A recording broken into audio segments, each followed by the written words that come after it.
Okay, hi guys, and welcome to this video. So in case you want to open a certain link with a certain app and you don't want it to open in like browser mode, you want it to go directly into the app, this is how you do.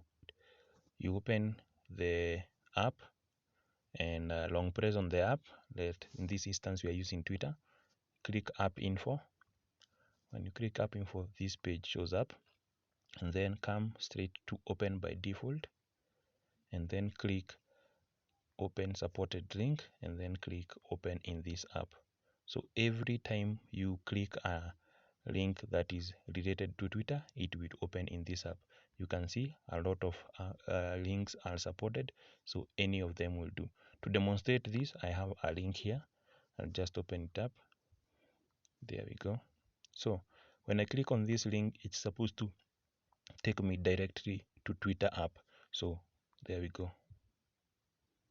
As you can see, it has opened the Twitter app, and it has opened the exact tweet that link leads to. Anyway, you can use this in different apps to open like different links and stuff like that. Anyway, thank you for watching. Follow, share this video with someone who may want to see it. Subscribe to the channel. Thank you very much.